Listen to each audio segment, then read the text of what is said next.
Welcome to Below the Line, where we talk about working in Hollywood from the crew perspective. My name is Skid.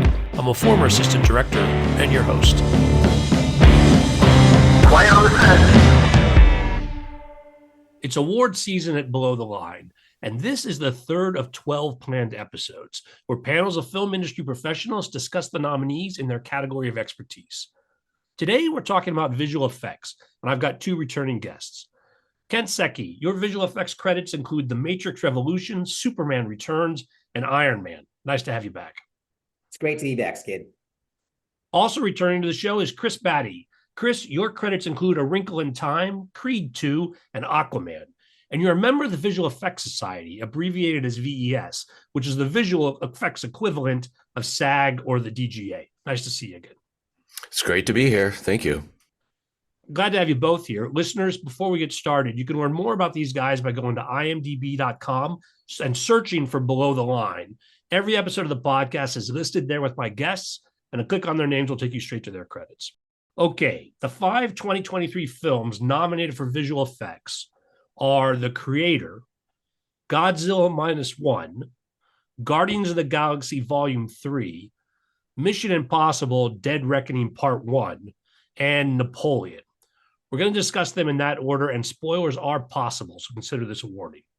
Also, as a reminder, we like to recognize our below-the-line compatriots by name, even if it means I'm occasionally mispronouncing some of them. Of course, my guests should know their names themselves, than being in the community, and if they don't correct me, then the blame is shared. Either way, apologies in advance, and let's dive right in. First up, The Creator. The nominated team is Jay Cooper, Ian Comley, Andrew Roberts, and Neil Corbould. I think it's Corbould. Corbould. Thanks, Yeah. Chris, for getting right on that. Appreciate that right out the gate. All right. That's the only one I got.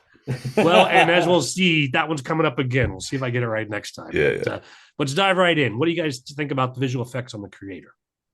So The Creator is a really interesting case. It's sort of more of a scrappy down and dirty. I know it's, I think it was about a $80 million movie, definitely under $100 million movie. And so the process was a little different. The director's Gareth Edwards. You know him from like Rogue One, and he'd done some other independent stuff. So what they ended up doing is they kind of flipped the paradigm of visual effects. Usually, you shoot and you plan things out and you have a lot of blue screens, and usually the last few weeks is kind of demarcated as the kind of visual effects weeks in the shoot schedule. But this one, he just sweet talked the studio, got a very small crew together, almost like he was shooting a nature documentary, and they went all around Southeast Asia, kind of primarily in Thailand, and shot the whole movie. Just with actors on normal locations. And then afterwards, they took all that footage back and brought it to ILM. And then those geniuses just started painting within the plates that he shot. And so it's kind of very interesting in that way, where they're sort of painting on top, instead of fully modeling out an entire environment and city and just hoping that they, just sort of planning out those shots. What they did is they shot first and then inserted the CG elements. And so it's really an interesting movie, and it's a good story too. And so I was pretty excited to see that, and also we should mention that the primary challenge of the visual effects in The Creator, they had to kind of come up with these designs and implement them in a way that doesn't take away from the actors' performances. So, The Creator is all about, these AI robots. And so he would hire just normal actors, and then they would post-treat it afterwards to give them more of a machine-like, at varying degrees, machine-like physicality. So that way he could kind of keep all their performances, and then just insert those into the plates. That way the audience can maintain that sort of emotional connection to each character. And it was quite interesting.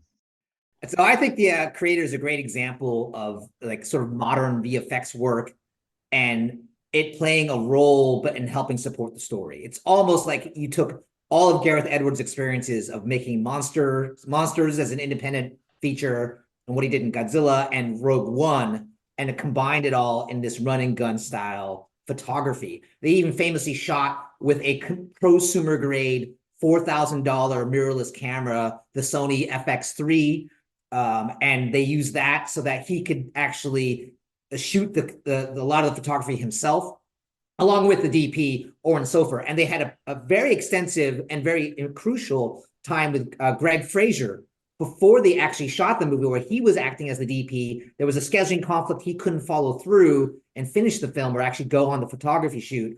But I think all of that sort of took on a life of its own.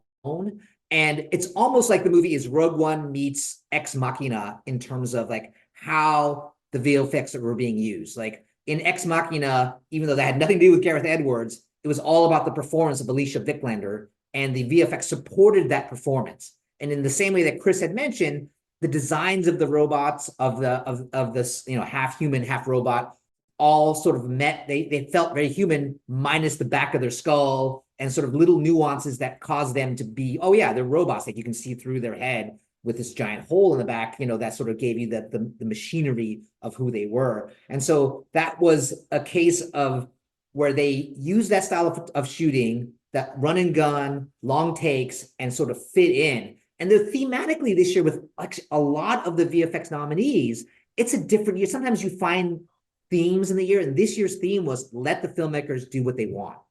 And in past years, the VFX would put restrictions on how they would shoot in order to achieve the effect.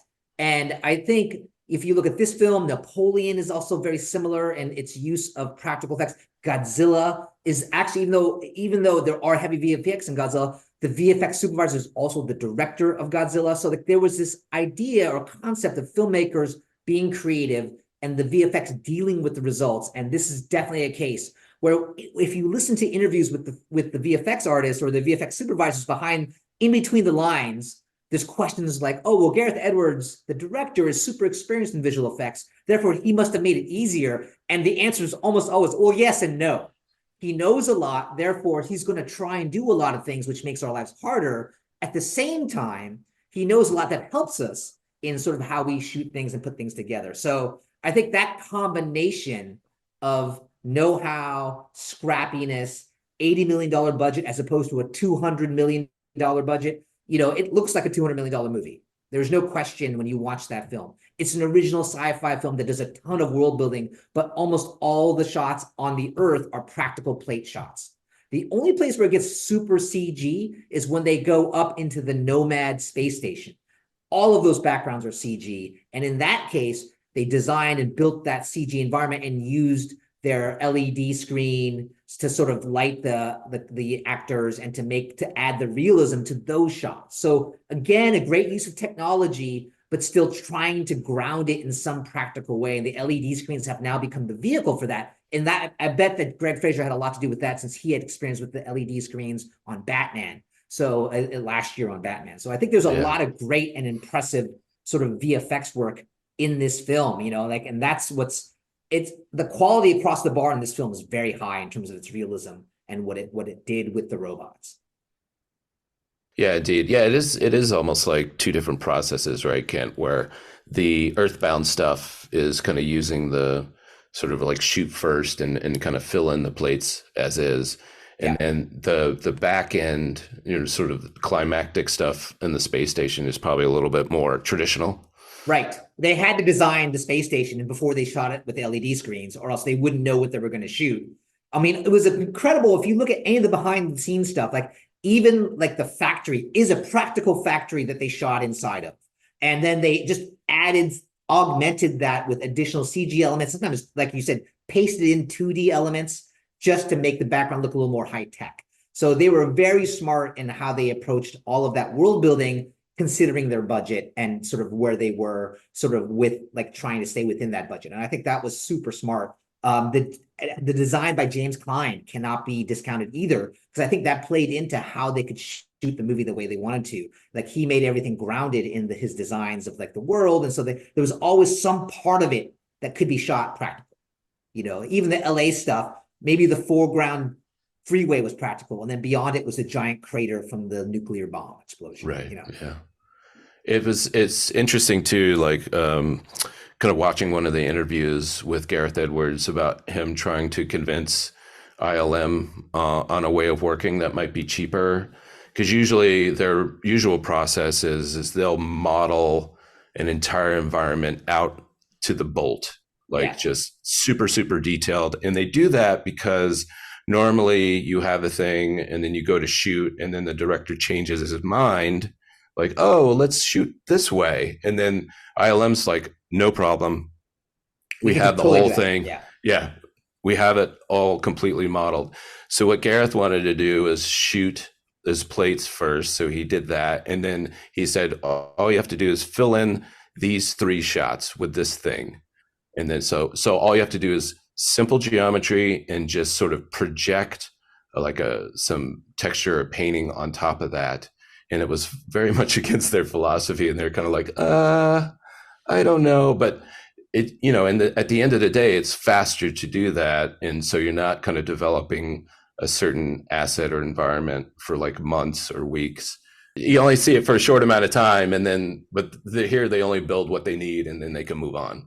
And I think this shows sort of the adaptability of VFX in the modern era. Like, they were willing to go outside their comfort zone and say, hey, we're going to get in this together. We realize the budget's 80 million, but we can still do this thing. And I think that I applaud that, because so many times in my past life, it's been very sort of rigid. And I think that rigidity is what filmmakers hate about VFX, is that it turns into this giant game of limitations. And then they don't like the final product that they get at the end or the final result. And I think this let the filmmakers be who they are is sort of the theme of this year, really, if I had to think about it in terms of the VFX nominees. Yeah.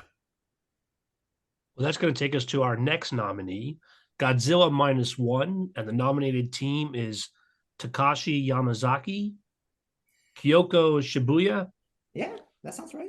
Masaki Takahashi, and Tetsuji Nojima. Great. I think you did great on that. Thanks, kid. Talk to us about Godzilla Minus One. So I loved this film. Godzilla Minus One is actually a great movie. And it's something that I recommend to actually everyone I talk to about movies this year. I think it's been an extraordinary year for movies in general. But this is by far the best Godzilla movie in a long time. And I'm a huge Godzilla fan, so I have a bias. But this film is made by a Japanese filmmaker in Japan for Toho. It is the origin of Godzilla. It goes back to his roots as far as what he represents in Japanese culture. It talks about post-World War II Japan and has a lot to say about it. It has a lot to say about what the people think of the government and how the war effort went. And sort of, I think that it's a very nuanced film in a lot of ways. And it's also it has lots of nods to the original Godzilla, the 1954 original black and white Godzilla film, and the metaphor of Godzilla as the atomic bomb, and all of those all of the subtext of Godzilla is in this film. And it's in Japanese, and that's the extraordinary thing. It's a box office hit, considering it's a foreign film, it's a Godzilla movie, and its budget is only $15 million. I just want to say that again. We were just talking about The Creator being $80 million as a low-budget VFX-driven film. This is a $15 million film. And it is the greatest example in this list of doing more with less. The total VFX team size, 35 people. The director was also the visual effects supervisor for the movie. And this eliminated a ton of back and forth between artists, managers, production support, and the director. It basically closed the gap. And this film, more than any other at the VFX Oscar Bake-Off, it really established itself as a frontrunner from their presentation. They had this charming, unbelievable presentation where they had set up like 7 action figures of Godzilla, and they labeled one with a paper that says director, and they labeled another one with artist, and then they physically removed all of the in-between Godzillas and put the two together and basically said, this is how we did the movie. And and I think the camaraderie of the team is super evident when they talk about the film. There was 610 visual effects shots in the movie. There's 100 water effect shots. For the budget, it is incredibly ambitious. They made sure that Godzilla looks like a man in a suit in that how the creature moved. And it was all done partially in homage to the original, but also budgetary constraints. There were questions from the Academy at the bake-off about, well, what did you do about your muscle simulation and how did you do it on this budget? And the director slyly said, well, we didn't have any muscle simulation because the original suit didn't have muscle simulation, and that limitation became a bonus for us. And it was sort of, I'm paraphrasing here. And the fact that it did kind of look like a man in a suit, but still looked real and was shot in a manner that didn't stand out as fake was extraordinary and worked out in their favor. They didn't try to do more than they could have. And as far as the water shots go, the lead compositor for the film, Tatsuji Nojima, was actually doing Houdini, which is another 3D package, effects work at home with water, brought it into the office and said, well, this is what I've been doing at home. And the director said, that looks great. Let's put some more water shots in the movie. And they ended up increasing the number of shots of water simulation because the lead compositor had just happened to be doing it. They went with a different strategy than most visual effects driven films. They allowed each artist to do an entire effect themselves, the modeling, the effects work, the compositing.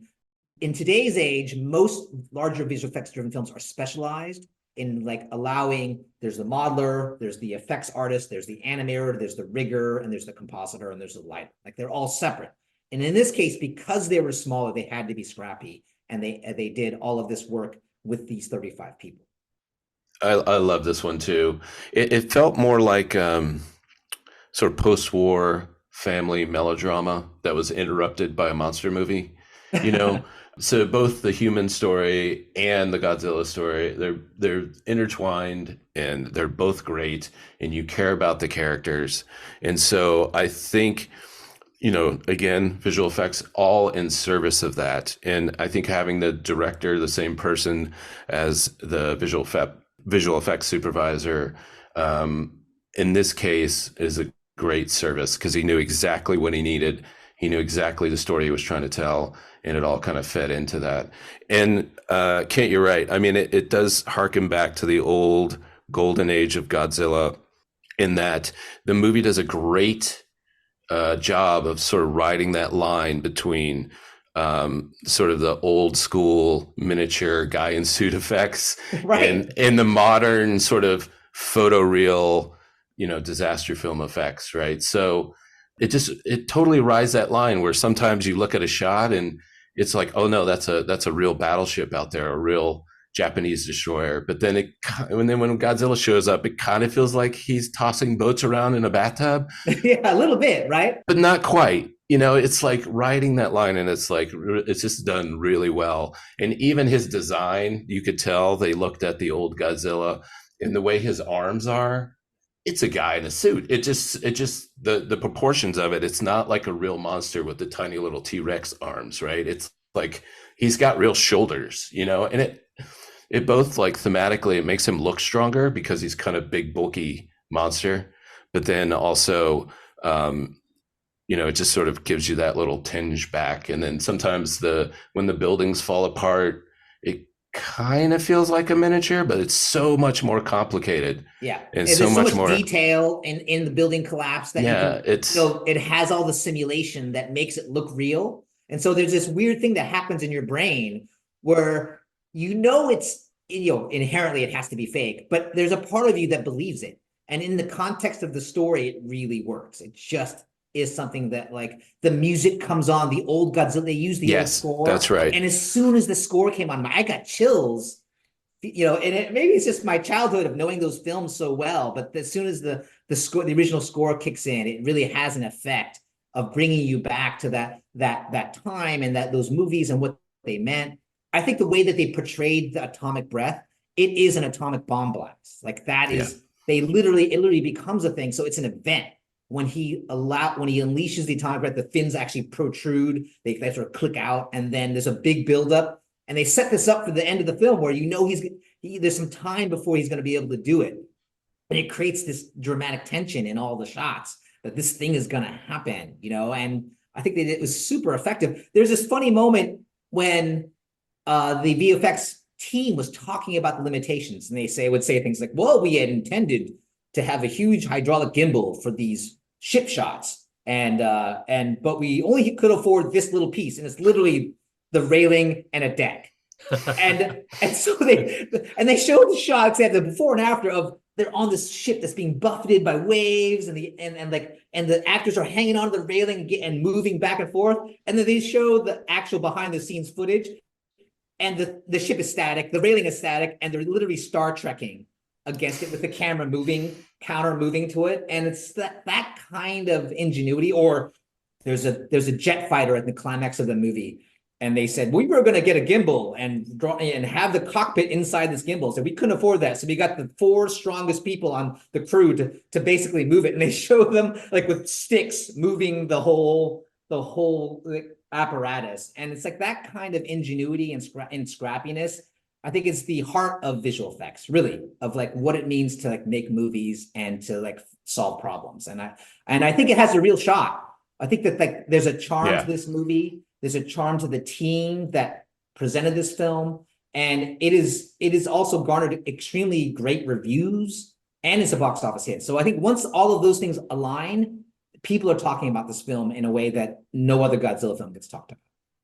Yeah, it's very interesting. I mean, it was just with a small amount of money, what they were able to do, and most of it is just, they able to incorporate it all in service of the story, because you care about those characters so much. It just, even, I don't know, it reminded me, I remember going to Japan, and when I was there, I watched one authentic Japanese movie, which is a post-war melodrama called Tokyo Story, and it's about this family right after the war and the devastation of Tokyo, and what they had to kind of do and deal with. And it's very much of that same vein, and you care just as much about those people. And that was an old 50s melodrama, and with no effects. And then this is the same thing, and it's a Godzilla movie, and you have the same amount of like emotional weight, and just kudos. It's the authenticity. Like every filmmaker, whether you're a visual effects artist or you're a director,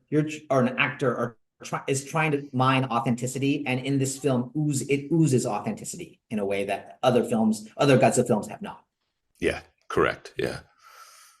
Now, and in some categories, the craft seems to stand separate from the movie itself. In other words, I think of hair makeup, where they'll pull out a movie that's the only place it's been nominated, but they're talking about some of the prosthetic work or some specific slice.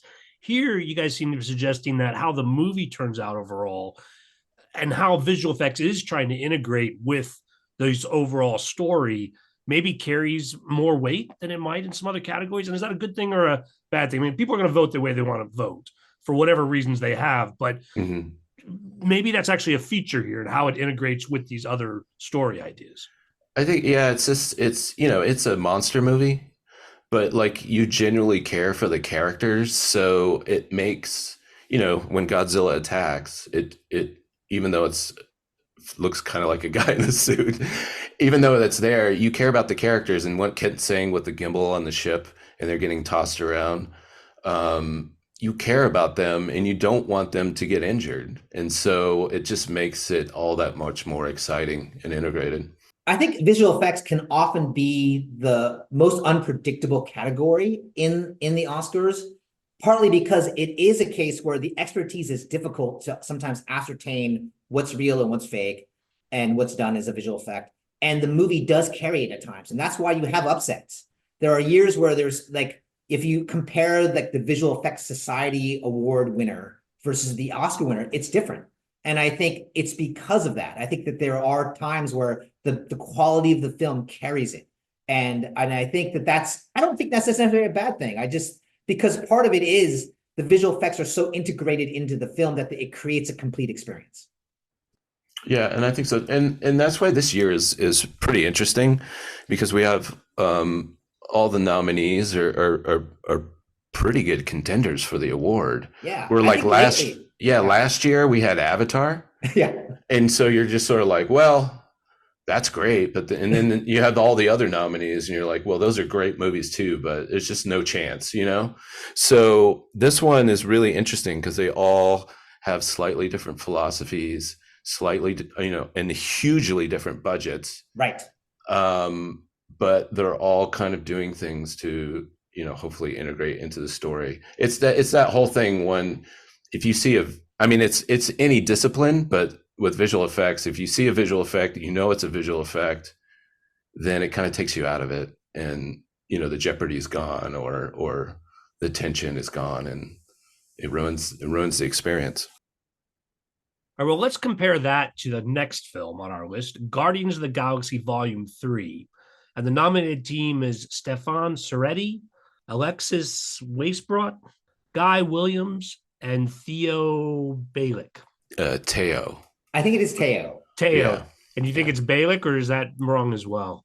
Bialik, maybe? Sorry, Teo, that's on me. Guys, what do you have to say about Guardians of the Galaxy Volume 3?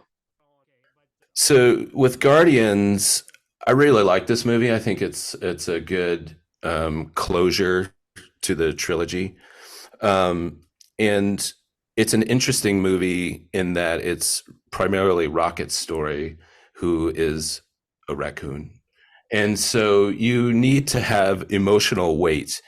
And so I think the visual effects were a great use of that in service of this emotional weight and emotional story of Rocket's sort of, from basically small childhood birth to who he is currently and how he became to be.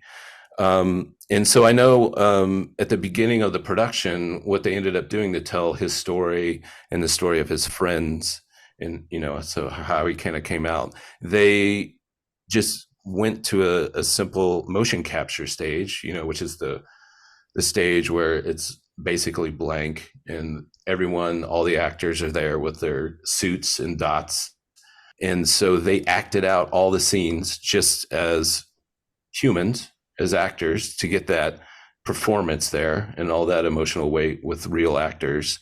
And then they went back and sort of overdid it with each of the sort of creature or animals. And so I think this one is a great example of like how that kind of pushes through, and there's a lot of other interesting things in this movie as well, as far as this sort of the different environments, and some are sort of more biomechanical, so that there's a certain level of complexity there. There's also a huge oneer, which is a giant continuous shot in the fighting that's really interesting, that had to be timed to music, which is also a bigger complexity. And so I think all the little this one ticks a lot of boxes for me. And it's also obviously very compelling visually. Each little environment has its own characteristic and color palette, and it's very striking. So, Chris, so you're saying this visual effects work is supported by some of Bradley Cooper's best work this year? You're thinking this is the one he should have been nominated for rather than Maestro, then, just because of what he brought to it, what they could build around. I mean, less prosthetics, I'm sure, but I think he just sort of brings it. You can hear it in his voice, and the odd thing is, a lot of the motion capture was not Bradley Cooper. It's I forget the other actor's name. It's James Gunn's brother, right? Isn't it James? Yeah, Gunn's it's James. brother? It's James Gunn's brother. Does a lot of the motion capture. So Bradley Cooper comes in and does a lot of the, obviously does all the voice acting, which is extremely hard to do, to get directed, and you're just sitting in a chair and a microphone. But he, you can hear it in his voice, all the pain and anger and, all that sort of emotional journey that the film takes. But the motion capture performances are done by other artists or other motion artists. So I find that interesting too. Yeah, that's the melding. And then not only that, then there's the animation side of it. So what Chris is talking about in terms of that scene of their origin of them, they shot 366 shots in the first 2 days. That's 12% of all the VFX shots. And then they had all this time to create the rigs and to like create the characters, and even Rocket, who they've already created once, several times. They had to go back to the drawing board in order to get the emotion. The characters are so important in that they're the close-ups. And what people should pay attention to the eyes. When you look at the like Rocket Raccoon's eyes in this movie, that they for sure redesigned the rig and how those moved, how the eyes moved in order to get the level of emotion, but yet still retain the animalistic quality of a raccoon at the same time. You're riding that line between anthropomorphic and animal, and they did a great job of sort of setting that up. And it's one of the things that the rigging and the character rigging on a sequel is something that's always discussed. Like, is like the pros and cons of re-rigging a character, because that's time that it takes to, when I say rigging, it's creating the infrastructure to animate the character itself.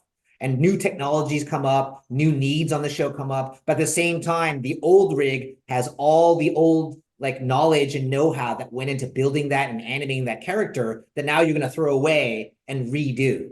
And so that conundrum comes up often in sequels, and they made the right decision to like basically go in and redo all of that rigging on Rocket for sure. And Groot obviously would have to be redone because he's a different age than he was the previous film.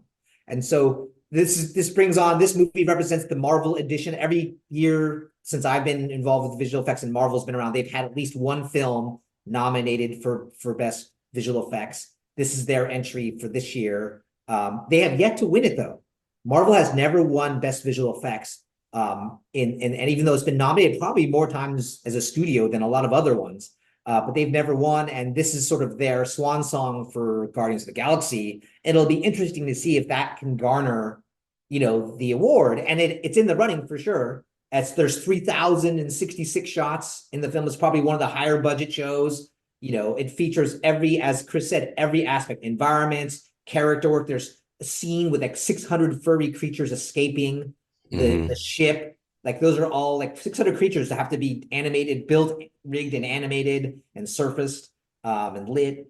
There's the big oneer, the 2-minute shot of them fighting in the hallway, which is basically comprised of 17 different takes that are stitched together with real actors and with digital doubles. Like there's a high degree of difficulty in all of that work. And so that's why it's nominated. It has all those characteristics in this one film, So in some ways, it's great that it comes right after Godzilla Minus One, because here you have like and it's sandwiched between you have Godzilla, you have Guardians, and then you have Mission Impossible, like in a row. Those are 3 very different kinds of movies and 3 very different kinds of visual effects, which makes it hard to compare. It makes it really like it's not a fair comparison between all these movies, and that's why it can go any way, really. Yeah, and it's really interesting that like this is the Marvel entry into this whole thing, in that because normally we kind of look at Marvel and it's more of quantity rather than quality. They have some amazing stuff, but this one I think throughout just has both quantity and quality through the entire movie. Yeah, I agree. I agree. It's the most like Guardians of the Galaxy to some degree is the most unlikely hit of the Marvel franchise, right? Of the Marvel universe, right? If you were to just describe the elements of Guardians of the Galaxy before they made the first one, I think you wouldn't make a lot of people wouldn't bet on that. And they came out, it was James Gunn's vision of that sort of that group is what made it a hit and made it what it was. And this is the culmination of all of it, for the franchise. So I think they did a great job with this film. Yeah. And I think specifically this one has a real good shot because of, it has to carry all that emotion with it and believability in those, all the creatures, performances. And like you said, they have to hold up. There's some really extreme close-ups of these CG characters, eyes crying and all that. And you believe it, and it works within the film. You just totally get it. I think it's interesting that it was criticized for displaying animal cruelty. Like that was an actual, at the time of release, this movie was criticized for how it glorified or depicted animal cruelty. And I'm like, these are all visual effects animals. None of them are real. And I understand that that the criticism is about the idea of it, but it's so effective. That says a lot about the visual effect, that people would be willing to come out, because if it's cartoon violence, nobody cares. But if it feels real, then people start to really care about those things. And it shows you how effective that visual effect was. And I think it's a testament to these artists that it was a criticism. Yeah, yeah, indeed. Well, the fourth film on our list, as we previewed, Mission Impossible Dead Reckoning Part 1. And the nominated team is Alex Woodka, Simone Coco, Jeff Sutherland, and up again, Neil Corbould. Did I say it right this time, Chris? Got it? You got it dead on. You nailed it. Dead on. Okay. Yeah. Dead Reckoning. So I do believe that as of right now, the part 1 has been removed. I think that is as a little revisionist history on the Mission Impossible franchise, that they've decided on streaming that it no longer has the part 1 for some reason. So this is, again, Mission Impossible. It fills the void left by James Bond last year, being a stunt-heavy action adventure that is photoreal, in which the visual effects are often downplayed and not discussed. But, partly because Tom Cruise famously does his own stunts, and he famously does the motorcycle jump with the parachute. It's just an amazing stunt, and I still can't believe he does that stuff. And no diss on Tom Cruise. And I'm actually in awe of the fact he's doing that stuff. But this takes that role in this lineup of films, and is in this sort of category of film is actually extraordinary. Like the works that often invisible, you don't realize it's there. For example, there is a scene in this film in which the character of Benji, played by Simon Pegg, diffuses a bomb inside an airport, and specifically in a baggage sorting area. And yes, they went to an actual airport and shot a baggage sorting area and scanned it to build the models, but they shot the actual photography on a green screen with foreground props, like with a conveyor belt, and everything else was filled in. And you would not know that watching the film. Like they did, it's so photoreal, you don't realize that. Or they go to the American sort of spy center, and it's a room full of people on desk terminals. And they only had people in the foreground, and the hundreds beyond it were all filled in. The walls were all replaced, and you wouldn't know it watching the film. So there's another example of an invisible effect. And then, of course, we get to the stunts, and you get to the big car chase that happens in Spain, I believe it is. And those scenes are filmed. They had to build special practical cars where the driving is actually done in the back seat. So the actors could be in the front seat. When Haley Atwell's driving, I think it's a BMW SUV. And so they could film her driving, but she's not really driving. The person in the back seat that they paint out later is the stunt person is driving them through actual streets of Spain, or the sets they're in. They're putting in CG cars that they're avoiding that look photoreal. And then they get to the famous steps where is it a Fiat? It's a little miniature car. Yeah, a little Fiat on the Spanish steps. Yeah, in Rome. falls down the steps, and they obviously couldn't film that, or they ruined the steps. That's a set. Let's say filmed in which they, replaced most of the background with the Spanish plates, or with a CG recreate of the plates. And the standout for the film, of course, is the climactic train locomotive, falling in, and Tom Cruise and Haley Atwell running up the falling train, where they had to build like 3 different gimbals to do it. They took a practical real locomotive and shot it into a quarry and filmed that and augmented that. Yes, they actually did like this is the kind of budget for these films, right? Where, like, this is like, again, in comparison to Godzilla, where they couldn't get a single gimbal. They had probably 3 or 4. Yeah, they used a real train. They had a real train locomotive front. Like, they shot it into a quarry and filmed it hitting the bottom, and then augmented it with CG. So, and they put cameras on it, obviously, to get all the shots. So that gives you a sense of all of the things, even in the gimbal shots inside the interior of the train cars, where it's each successive cars falling one after another, and Tom Cruise and Haley have to climb as it's falling, and they're in a gimbal, meaning that it's actually inverted. that they replace the interior with a CG interior and then put CG debris that's falling past them because they can't endanger the actors, obviously, and they're all rigged up with harnesses so they don't fall to their, or get hurt. And they paint out all of that stuff. But it's an amazing amount of work that has to go into even doing something that's practical. So, and that is not taking away from the acting at all. It's not taking away from this. And I think that's what's unfair about some of the when people say, oh, it was all practical. Yes, the actors acted and it was all, and they had to defy gravity to some degree, and they were hard stunts. But all of them after were CG augmentation. And that doesn't detract from the actors. It doesn't detract from the stunts or the photography. It only enhances the viewing experience. And a friend of mine who I saw at the VFX Bake Off remarked to me, visual effects is the only aspect of filmmaking that the filmmakers deny. You never hear someone say, oh, well, we didn't have any makeup on our movie, or we didn't have any costumes in our movie, but they'll say we didn't have any visual effects. And it really is a shame, because in a film like this, it's extraordinary. There's great stunts and there's great visual effects. Yeah, I think the whole train sequence is a great example because, it's really Tom Cruise on top of that train. Like, he's really on there. But if you look at the plates of the train, one car is missing because that's where all the camera equipment and stunt people are. So they had to put that car back in. And, it's like, it's really Tom Cruise on those gimbals, like when that train is falling down, like he's really climbing up.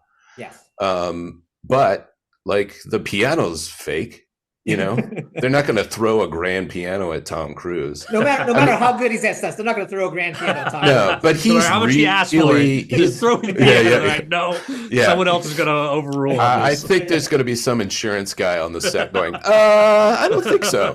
The Steinway is going to take us over budget. They can't do that. And then of course the great stunt of him on the motorcycle and parachuting off the cliff. Like, he actually did that. All they had to do is augment the cliff face so that instead of a stunt ramp, it's like a grassy, dirt and grass, right? So like that's kind of a minimal effort. I had a couple of quotes from Christopher McQuarrie, from the director, right, where one of his criticisms, now he loves visual effects, like he's into visual effects, but one of his criticisms for visual effects was, you get what you want. And so that is a limitation to him. And so I think that's why they like doing as much as possible practically, because you get all those chaotic unknowns. Right. He was saying, like, one of the things that he was happy about, they really launched a locomotive off a cliff. Now they had to augment that heavily, but they actually put cameras on the side of a locomotive as it went off. And they were saying that the wheels going around created some sort of torque force that was very weird for the camera. And it looked very fast and dangerous. And he was happy, that he got that. So even though they have to augment that, but the base plate's there. Also, the same thing with the stunt of, Tom Cruise and Haley Atwell are trying to climb up the car, and it's a kitchen car, and there's grease coming down. Yeah. And so there's actual grease on there, and they're actually climbing up this gimbaled train car. And so there's a lot of chaos in them actually trying to climb up and slipping and coming around. And so that's stuff you just can't plan for. And then you can augment it. And so, and I think that kind of thing, in going back to the creator, that sort of Gareth Edwards mentality of try to shoot as much practically, because you get that sort of chaotic happenstance that you didn't really plan for, and then use it, and then you can kind of alter it from there. Yeah. And it's pretty incredible. And that's a nod to Neil Corbell. So his name's come up every year. We have Neil Corbell, and there's a reason why. At least once. So because he's the special effects supervisor coordinator, it's his job to like build the gimbal, like to oversee the building of the gimbal, and the magic of all of these real things, are under his, domain, and he should be in the list. Like that is a nod to his craftsmanship and his ability to plan and to build and and his crew of people that have to build these things to like make these things happen and be safe. Like, let's throw that in there. They have to be safe. They have to do these crazy mechanical things, but still be safe, and he's able to do that. And that's why he's constantly on our list. Like, I think every year I've done this with you, Skid, his name's on the list for some movie or another movie. And like it deservedly so. Yeah. No, he's been around for a while, and he's always doing very interesting things. And he's going to be, I think he's in our next movie too, right? In fact, that'll take us right into it. Our fifth film on the list is Napoleon.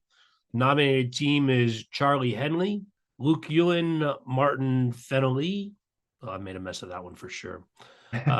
Simone Coco is back, and rounding it out, Neil Corbould.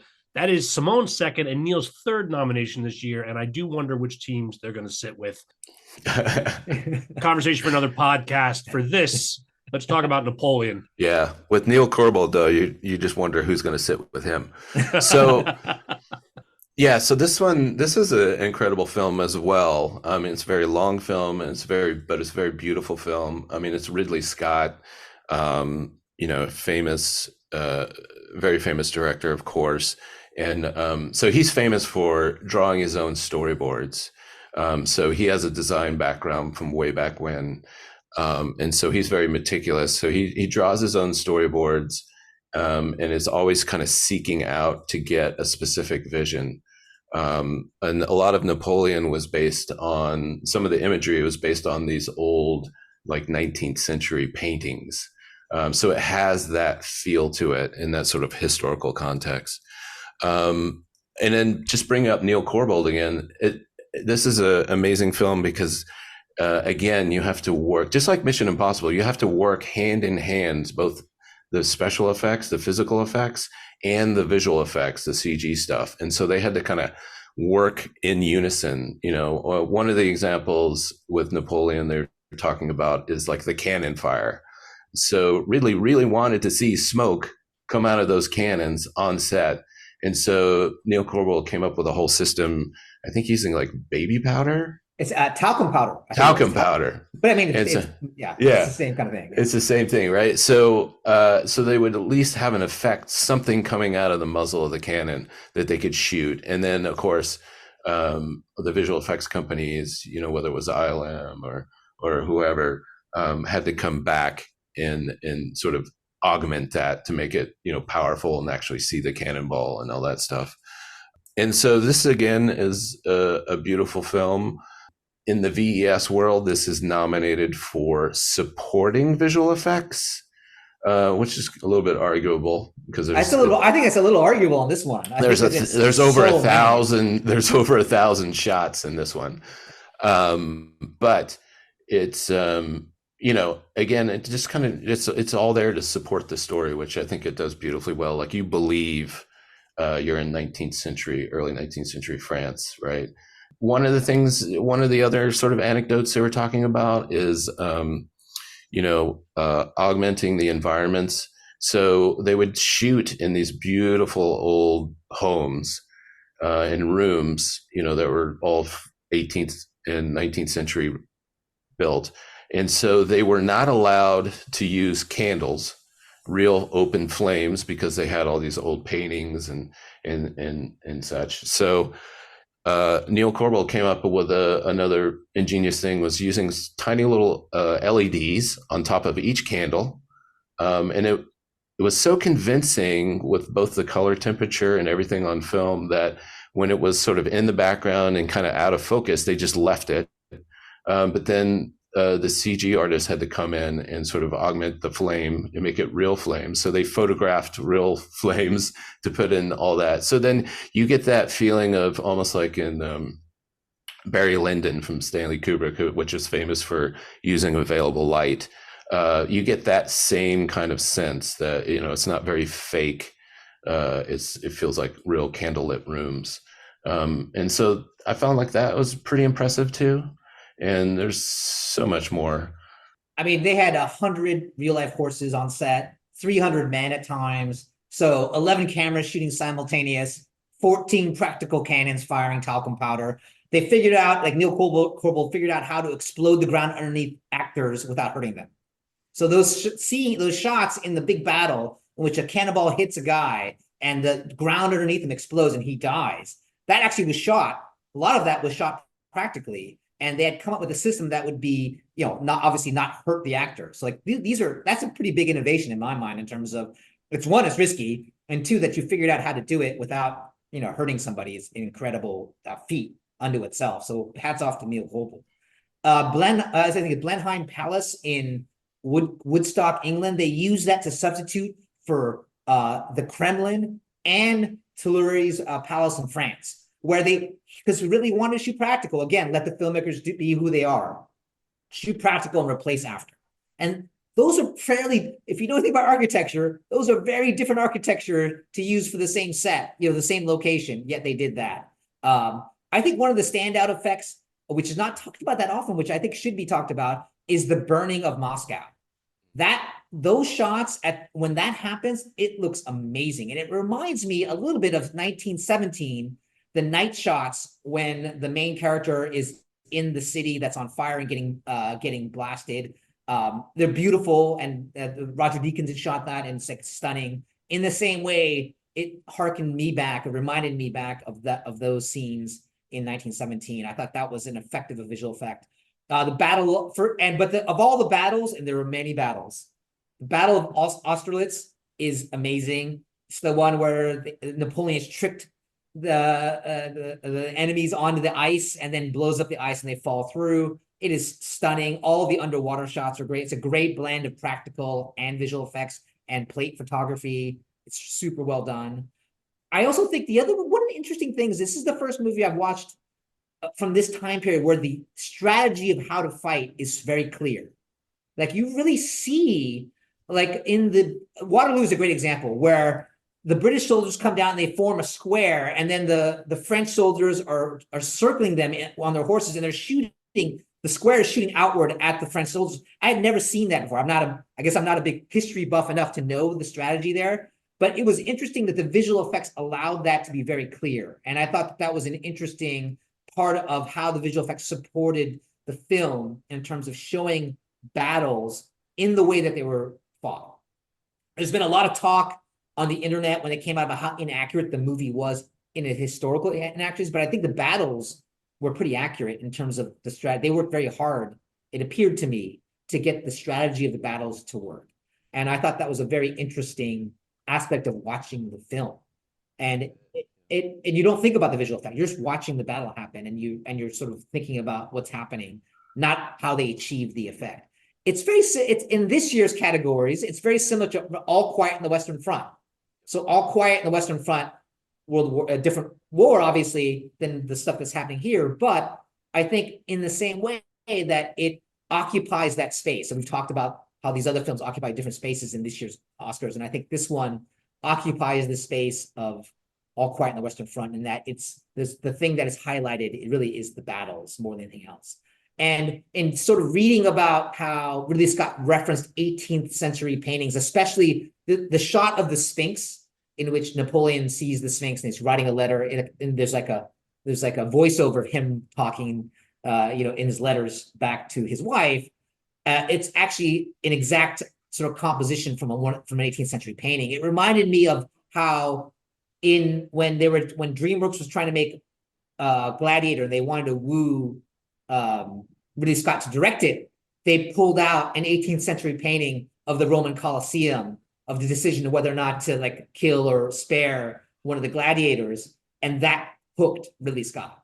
So it was Walter Parks, and then the producer Douglas Wick showed him this painting, said, "You should direct this movie," and it captured his imagination. And it's interesting that he would use the same technique to sort of show his team what he wanted the battles to look like. Yeah, it's a great, because even with the sort of emperor coronation, which is a very famous painting of him, they sort of captured that well. I mean, going back to the battles too, Ken, I think one of the first ones, the sort of the siege of Toulon. Yes. That one is a very interesting one in that, because it kind of shows Napoleon becoming Napoleon. So he was just sort of a sort of top lieutenant, and then this is the one he kind of showed his ingenuity on how the British were occupying this seaside port. So they captured it took those guns and turned it onto the, very famously strong British Navy and kind of got rid of the British. Yes. Yeah. And you can kind of see, like, they had to do tons of augmentation. Obviously, they built or found a little bit of set, but that whole town, along with the boats, they had one boat. Yeah. And so they had to create like 100 boats. And so it's great because you can shoot out there and you have one boat, so you have something to go against. And now you can create all these, like the HMS Victory, these giant old 19th century British battleships. And you kind of experience it through Napoleon. And famously, he gets shot off the horse. And again, with Neil Cornwell, they had to kind of figure out how to do that without killing anyone. And so that was horses. Or any horses. Or any horses. So yeah, they came up with a great rig to kind of throw the stuntman, make it believable, but then go back in and augment it again to make it kind of gruesome, and Napoleon becoming unfazed with that. But yeah, you kind of experience it through Napoleon, and all these visual effects shots are just in support of that, so that you could see how he actually becomes the sort of powerhouse that he became. It's great. It's great. That effect of the horse getting hit by a cannon is photoreal and totally believable and really well done. Yeah. Well, as you guys have said, all of these movies, it's tough to see who's going to come out on top with the voting. That being said, as I always ask, are there any other 2023 films you want to call out for achievement in visual effects? I don't think you can talk about any film from last year and about visual effects and not mention Oppenheimer. Like, that's probably the elephant in the room, to be frank, is that it didn't make the short list to get nominated. And it's kind of shocking that it did not. Like, I think that's worth a discussion. And it could be the backlash to Christopher Nolan talking about how there were no visual effects in the film. It could be backlash to the fact that he denied people credits at the end of the film, or I don't know if it was him, so I can't say it was him, but there were so many visual effects artists who didn't get a credit at the end of that film. And it fit the narrative of not having visual effects. And again, that theme was last year also with Top Gun. And I don't know exactly where that comes from. I'm sure it's like there's many rants on the internet about how bad CG is. But I think Oppenheimer deserved to at least be considered. It's a phenomenal film, and the visual effects, again, support the film.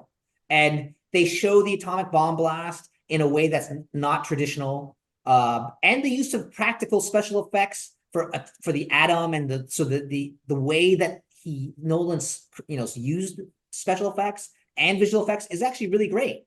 And I would love to see those artists rewarded, if not with credits, but at least some mention and some recognition. If you look at the other major awards, it got nominations, in the other awards around the world for visual effects. And I think it's, at least should be part of the discussion. Yeah, it's very interesting because it did get nominated for a Visual Effects Society award, right? For supporting. And you're right. I mean, it's kind of similar than All Quiet on the Western Front because they use primarily photographed effects, that were somewhat augmented in the compositing. And so your digital compositor is the real hero here, but they're trying to visualize things not how we would normally visualize them, but how they thought Oppenheimer would see it in his head. So if you're talking about, the electrons in an atom or the explosions or the atomic reactions, it was all done very expressively. Yeah. With it's all a these moment. It's a moment, yeah, right? It's a moment. Yeah. It's a very untraditional. And I love the film, and I think Christopher Nolan's a great filmmaker. All I want is just like the artists who work so hard on all these movies to be recognized for their effort. That's all. Like, it's one of those things. It's a real shame that that's where we are in the sort of the filmmaking world now, where like CG is a bad word. And if someone does visual effects, if someone doesn't do any visual effects, it's a badge of honor in some way. Whereas it's just another tool that artists work very, very hard to like make them seamless. When they are seamless, they should be rewarded for that. I think, it's like one of those things that's just a shame. It is true. And I think, So it's sort of like visual effects along with stunt people are Hollywood's dirty little secret.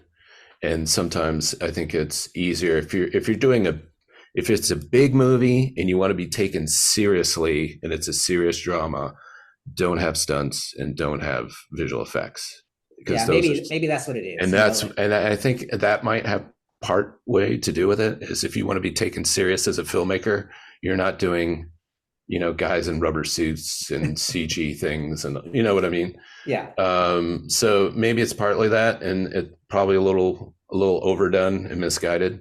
I feel badly for the artists and all the people that Yeah. like the visual effects supervisors, the special effects people. They deserve to be recognized. They did a great job.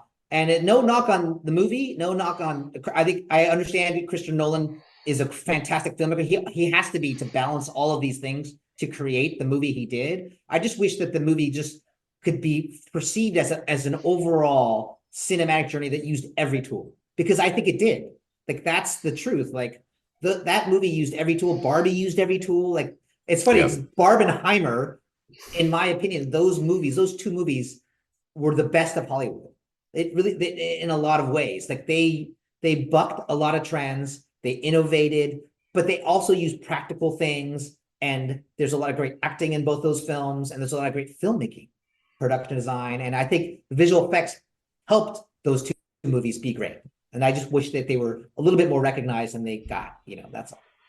Yeah, I just wanted to mention Barbie as well too, because it didn't get nominated, but it's interesting because when you're in Barbie's world, things look fake, but that was kind of the point. That's kind of the point, right? Is that right? It's just, so made up plays, right? I kind of, it was very fun, and there wasn't really much that took you out of it, and even when they're like crossing from the Barbie world to the quote real world, there were a lot of expressive things in there, but it just kind of all worked within the philosophy of itself. It's great. It's really well done, and like the moving backgrounds and like the practical, like the having the track of the tread of ground that comes by the wheels, all of that stuff. Right. It's fantastic. It's and I wish they would be rewarded a little bit more. Like, that's kind of like to me it's innovative to buck the trend, to try something different. And not only that, like, you're taking a risk.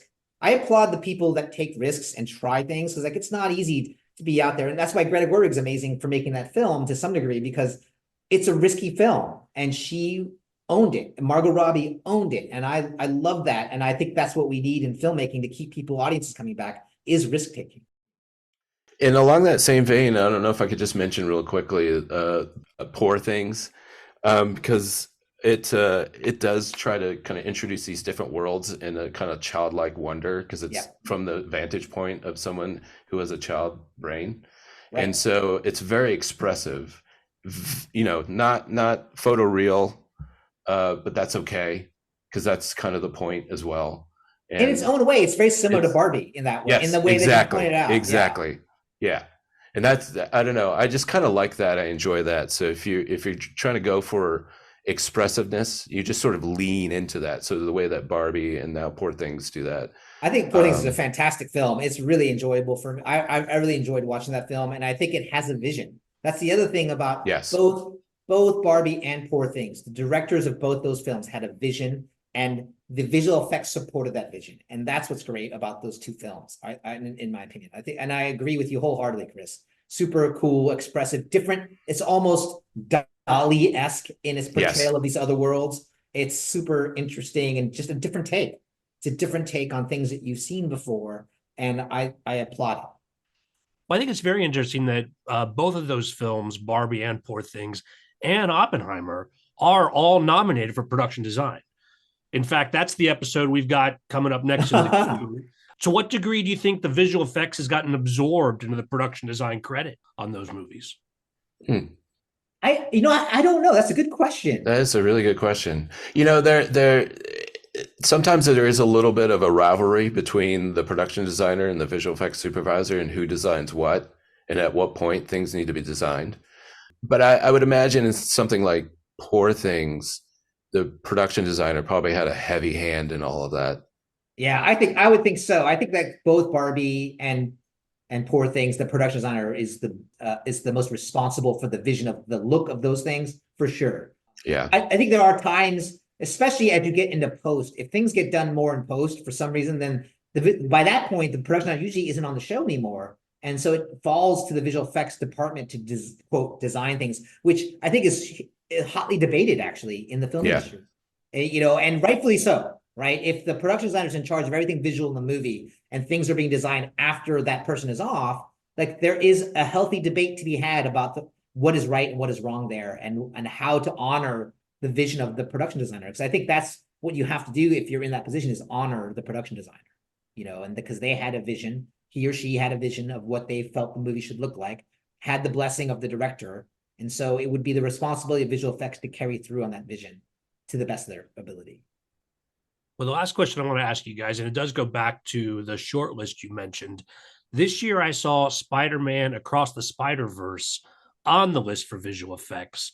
Didn't make the 5, but it's placed on the short list. Is this a sign that we're going to see more animated films recognized in this space, or where is that line just getting blurrier and blurrier? It appears to be getting blurrier and blurrier. And I was at the Bake Off when they presented. There was a great presentation by Mike Lasker, the VFX supervisor from SPA and Spy, who represented that film. And they made a point of like all the innovation that had to happen to create that movie. And all the tools are the same. The tools of live action visual effects and animated visual effects are the same. Or they do the same things, the same type of things. There is a debate to be had. Now, I'm not going to fall on one side or the other of this. Does photorealism or a plate have anything to do with a visual effect versus an animated visual effect? Is that something we're talking about? But the counter to that is this, that The Lion King, which is almost entirely CG, so it is animated, was not in the category for best animated film, but was in the category for best visual effects. So does that mean there is a line? And I've heard both sides of that debate. It totally gets blurry, right? Because if you think of Guardians of the Galaxy, where the core story is about a raccoon, and then you have Spider-Man, which is obviously an animated film, like where are we going, Yes. And it's going to get blurrier and blurrier. Now, along with Spider-Man, what they're going to put up is not just the animated characters, right? You're going to throw that out because that's animated, but it's all the visual effects. It's all the visual effects, yes. It's it's like going through the different dimensions, the world building, all the world, all that stuff. And what you would classically call a visual effect rather than just the performance of the animated characters.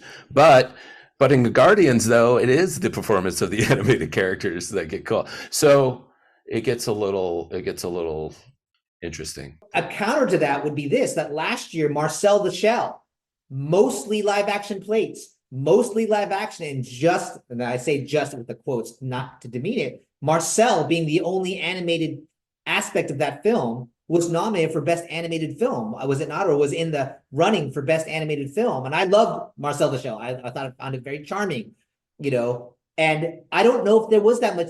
There probably was debate about whether it should be in that category of Best Animated Film, considering that most of it was not animated, but the main character was. So I think that debate is going to rage on for years to come. And so you see it on both sides now. Yeah, the line is definitely getting blurrier and blurrier, Skid. All right, well, we'll put a pin in that. On that note, we'll call it a wrap, guys. Great having you both here. It was awesome, again, to talk to you, Skid. It was a fun year of movies. I think it's been a great year of movies, so it's been great time. Yeah, thank you. It's been a pleasure, and I love talking about these movies and how they get made. Yeah, it's a great time. Thank you. I love talking about it as well, obviously. So glad you guys could join. Listeners, I always appreciate your feedback. Tell us you love talking about the movies. You'll find my contact info at our website, belowtheline1word.biz. That's B-I-Z. The Oscar series will continue. This is episode 3 of 12. So if you enjoy what you hear, subscribe. You won't necessarily win your Oscar pool because we're not picking the winners, but you'll definitely sound like the smartest person in the party. Thanks to Curtis Five for our music and John Wan for our logo. The logo is available on t-shirts, mugs, and stickers at redbubble.com. To all of our listeners, I appreciate you. Please rate us wherever you get your podcasts and spread the word. Thanks again from Below the Line.